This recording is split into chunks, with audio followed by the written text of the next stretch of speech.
Subscribe करें हमारे channel एके info institute को और बेल आइकन दबाएं हमारे लेटेस्ट वीडियो की नोटिफिकेशन सबसे पहले पाने के लिए। एडमिशन या कोर्स से संबंधित जानकारी के लिए आप हमारे नंबर 97084416 पर कॉल कर सकते हैं या फिर आप हमारे वेबसाइट www.akeinfo.in पे विजिट कर सकते हैं। हाय फ्रेंड्स, मैं हूं अविनाश और आप सब लोगों का एक बार फिर से हमारे एके इन्फो के ऑफिशियल यूट्यूब चैनल पे स्वागत है। फ्रेंड्स, आज इस वीडियो में हम बनाएंगे विंडोज 10 के bootable pen drive UE5 based system के लिए या फिर GPT पार्टीशन के लिए। ये कैसे बनता है?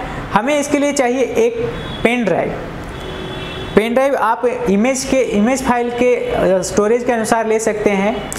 कम से कम आप 8 GB का एक पेन ड्राइव लेंगे तो बेहतर रहेगा, या फिर आप मैक्सिमम 32 GB या 64 GB का भी ले सकते हैं। तो सबसे पहले आपको करना क्या है बूटेबल बनाने के लिए, तो आप उस पेन ड्राइव को सिस्टम में लगा करके NTFS से फॉर्मेट कर लीजिए। इस पेन ड्राइव को NTFS से फॉर्मेट करेंगे। ये देखिए, ये पहले से बूटेबल बना हुआ था, इसे हम कोई बात नहीं, हम फॉर्मेट कर लेते हैं। फॉर्मेट में जाएंगे तो यहाँ पर एक NTFS ऑप्शन है, इसमें सिलेक्ट करके फॉर्मेट कर लेते हैं। NTFS में हम फॉर्मेट इसलिए करते हैं क्योंकि जब बूटेबल पेन ड्राइव बनती है तो उसमें सिक्योरिटी ज़्यादा होती है, इसलिए पार्टीशन NTFS फाइल सिस्टम में ही सिक्योरिटी ज़्यादा होती है, इसलिए बूटेबल बनाने के पहले हम NTFS में फॉर्मेट करते हैं। ये फॉर्मेट हो गया। इसके बाद हमें बनाना है इस पेन ड्राइव को विंडोज 10 के लिए बूटेबल, और हम यूज करेंगे रफस एप्लीकेशन, क्योंकि हमें इसे UE5 बेस्ड सिस्टम के लिए बूटेबल बनाना है। इसलिए रफस एप्लीकेशन हमने सिस्टम में पहले से डाउनलोड करके इंस्टॉल कर दिया है। रफस को इंस्टॉल करने की ज़रूरत नहीं पड़ती है, बस आप इसे डाउनलोड करके डेस्कटॉप स्क्रीन पर रख लीजिए। अब हम स्टार्ट करते हैं रफस एप्लीकेशन को। यस करते हैं। ये देखिए, इस तरह से ये एप्लीकेशन ओपन होता है।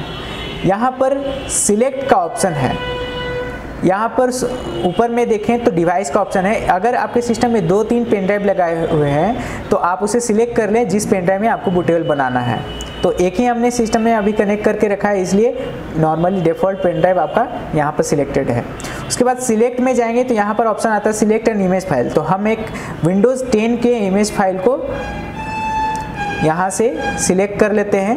हमने इसे ई ड्राइव में रख रखा है, विंडोज़ इमेज फाइल, विंडोज़ 10 का इमेज फाइल 64 बिट सिलेक्ट कर लेते हैं। अब देखिए फ्रेंड्स, यहाँ पर एक ऑप्शन आ जाता है पार्टीशन स्कीम। पार्टीशन स्कीम में डिफ़ॉल्ट रूप से GPT आ जाता है, तो GPT में सिलेक्ट करके अगर हम बूटेबल बनाएंगे तो ये GPT पार्टीशन के लिए बूटेबल बनेगा और only on UE5 based system के लिए बनेगा। यानी कि वैसे सिस्टम जिसमें सिर्फ UE5 में सिर्फ विंडोज़ 10 इंस्टॉल हो सकता है, उसी सिस्टम में ये पेन ड्राइव बूट लेगा। अगर हमें इस पेन ड्राइव को MBR पार्टीशन के लिए बनाना है, यानी कि डेस्कटॉप वगैरह में इंस्टॉल करने के लिए या फिर लोअर कॉन्फ़िगरेशन वाले 3rd जनरेशन 4th जनरेशन वाले सिस्टम में बूट करवाना है, तो हम MBR में सिलेक्ट करेंगे तो यहाँ पर टारगेट सिस्टम चेंज हो जाती है। यहाँ पर बायोस आता है या फिर UE5 वाले सिस्टम में भी बूट हो सकता है, जिसमें हमें CSM compatibility support module option को या फिर लेगेसी ऑप्शन को इनेबल करेंगे तभी बूट लेगा। चूँकि हमें GPT के लिए बनाना है, इसलिए हम GPT में सिलेक्ट कर देते हैं, तो ये सिर्फ UE5 बेस्ड सिस्टम के लिए बनेगा। बस यहीं से आप सिलेक्ट करके MBR पार्टीशन के लिए या GPT पार्टीशन के लिए बूटेबल बना सकते हैं।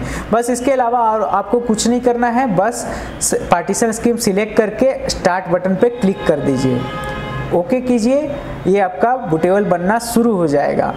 और इसके अंदर क्या प्रोसेस चल रही है इसे देखने के लिए आप यहाँ लॉग फाइल पर क्लिक कर सकते हैं। ये देख सकते हैं आप इसके अंदर क्या क्या प्रोसेस चल रही है। तो इस प्रोसेस को चलने देते हैं। ये बूटेबल बन रही है, हम वेट करेंगे बूटेबल कंप्लीट होने का। ये देखिए, इतने छोटे छोटे फाइल्स बनती हैं, बूटेबल बनती है जब पेन ड्राइव। तो आप लोग बूटेबल बनाने के लिए हमेशा रफस एप्लीकेशन का ही यूज करें, क्योंकि ये सबसे बेहतर एप्लीकेशन है, जिससे कि MBR पार्टीशन के लिए भी बन जाती है और GPT पार्टीशन के लिए भी बन जाती है। यानी कि पुराने बायोस बेस्ड सिस्टम में भी ये पेन ड्राइव इससे बूटेबल बना करके आप बूट करवा सकते हैं। और नए वाले सिस्टम जो लैपटॉप आ रहे हैं जो कि सिर्फ और सिर्फ UEFI बेस्ड सिस्टम होता है, उसमें भी आप विंडोज़ इंस्टॉलेशन करने के लिए इससे बूटेबल बना सकते हैं।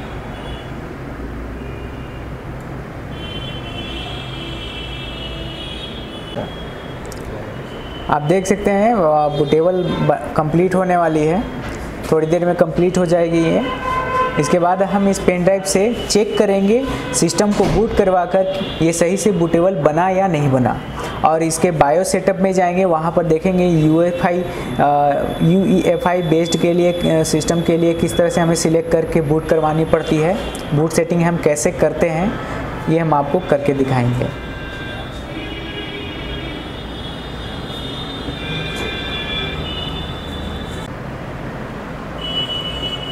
ये देखिए इसकी फिनिशिंग जो फाइल होती हैं वो सब कंप्लीट हो रही हैं, तुरंत ये कंप्लीट होने वाला है।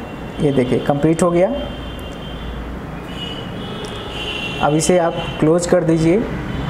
क्लोज करने के बाद अब इस पेन ड्राइव का यूज हम सिस्टम को बूट करवाने के लिए करेंगे और देखेंगे कि ये बूटेबल बना है या सही से नहीं बना है।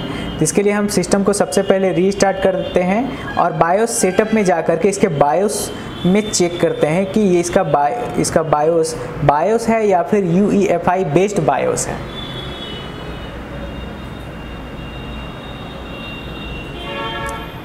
रीस्टार्ट करते हैं इसे।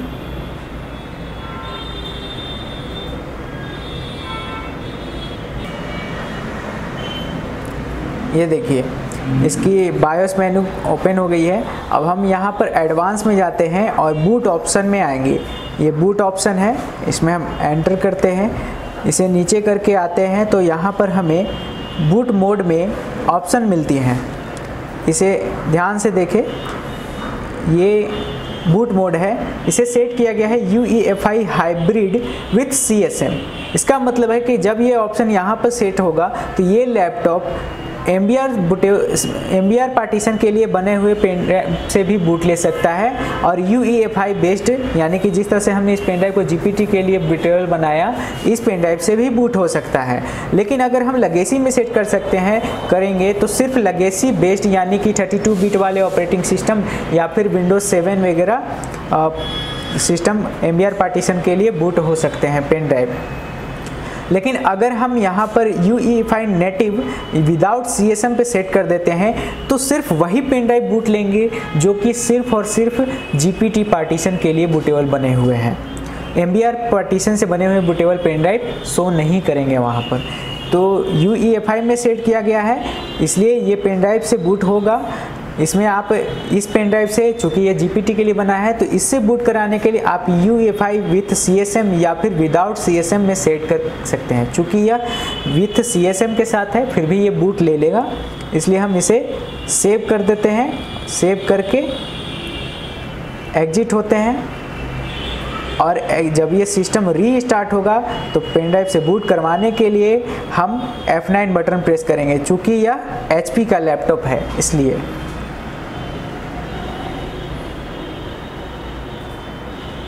ये देखिए यहाँ पर आया OS boot manager, external USB hard drive और boot from UEFI file, notebook hard drive और USB hard drive Kingston 3.0। USB hard drive Kingston 3.0 यहाँ पे शो कर रहा है। ये MBR से बने बूटेबल पेन ड्राइव के लिए शो करता है। अगर हम इस पर सिलेक्ट करके बूट करेंगे तो बूट नहीं होगा, इसलिए हमें एक्सटर्नल USB हार्ड ड्राइव पर सिलेक्ट करके बूट करना होगा। ये देखिए डायरेक्ट बूट ले लिया, यानी ये पेन ड्राइव बूटेबल बना हुआ है।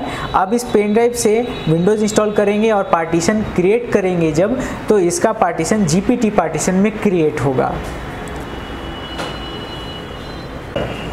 तो फ्रेंड्स, देखा आपने किस तरह से हम पेन ड्राइव को UEFI बेस्ड सिस्टम के लिए बूटेबल बनाते हैं या फिर GPT पार्टीशन क्रिएट करने के लिए पेन ड्राइव को बूटेबल बनाते हैं। तो इस तरह से आप पेन ड्राइव को बूटेबल बना करके जो लेटेस्ट सिस्टम आ रहे हैं जो कि सिर्फ और सिर्फ UEFI बेस्ड बायोस पे सपोर्ट होते हैं, बेस्ड होते हैं, उन सिस्टम में आप पार्टीशन क्रिएट करके विंडोज़ इंस्टॉल कर सकते हैं। तो इस तरह के बेहतरीन नॉलेज लेने के लिए ये हमारा चैनल देखते रहें, और इस तरह के कोर्स करना चाहते हैं तो प्लीज़ हमारे नंबर पे कांटेक्ट करें। तब तक के लिए थैंक यू।